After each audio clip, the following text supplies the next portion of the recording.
Ski Hawks Ottawa is a not-for-profit organization that is dedicated for adaptive ski and snowboard.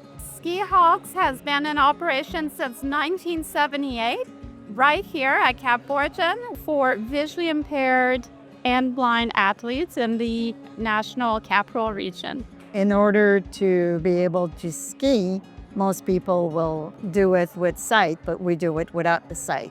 I've been blind since birth. I mostly see shadows, shapes, like outlines of things, kind of most of my life.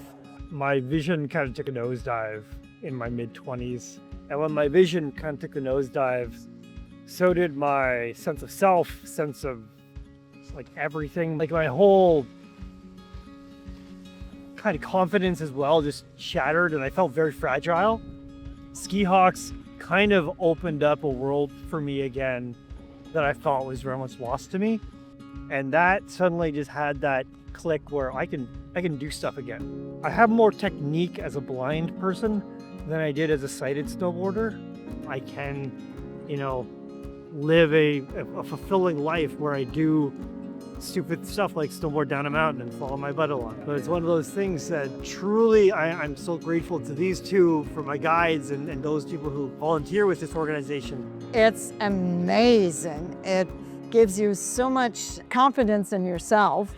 And once you're downhill ski and you're visually impaired or you're blind, you can do anything that you want because, hey, I'm a skier. There's a lot of people that have sight that doesn't see. So I would say try it. Try it once and see if you like it. And if you like it, keep at it because it's an awesome sport.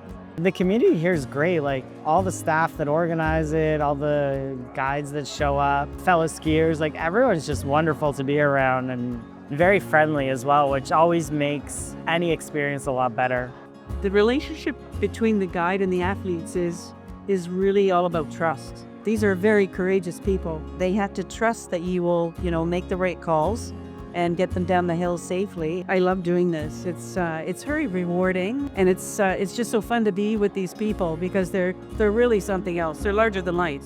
They're fearless to be able to come out and ski without sight. And I tell people when they ask me, there are people that are blind that will ski downhill. Like, isn't that crazy? Well, they're pretty brave. When I'm snowboarding, I have to read the fall of the mountain through my feet. Andrew and Brody, my guides, they're like audio description or like audio beacons for me to know like I'm far too close to the trees, I'm far too close to the other side, to at least know I'm fairly centered where I'm going with them. The people that come skiing and don't know about this program, what they see is a person in front and another person behind, and you hear left, right, left, right. The third person behind the guy, that's a blocker. They go opposite of the team to make sure that there's nobody that's going to come down really fast. That's the most important thing, is just to make sure that people that are behind are cognizant that they're there and they're, kind of keeping their distance. When you get people that are skiing kind of fast and coming too close to your skier, I wouldn't say that upsets me, but it makes me a little bit nervous. So I think that's the biggest challenge. Going downhill feels absolutely amazing. It's a sense of freedom, a sense of independence. It's the drill, the sensation of feeling the wind on your face, feeling the hill in your feet. It's just a feeling of being alive. And I couldn't do it without the help of all the volunteers, my guides, who I have to have enormous trust to just go out and be and have lots of fun while staying safe. When my vision did take that nosedive, I was afraid to go outside and like walk by myself because I kept on being told, be careful, holy crap, be careful, you're gonna hurt yourself. That really made me like feel like an egg, like a Fabergé egg, just warmed down. And then being paired with the dog and then coming here, like feeling the slope of the mountain beneath me, having that sense of like, if I can do this again and I'm better now being able to do things that I thought this was lost to me when my vision took the nose up. It's such a joy to have back. And being Canadian, like 6 months of our year is covered in snow. And it definitely beats being stuck inside and not being able to take advantage of this.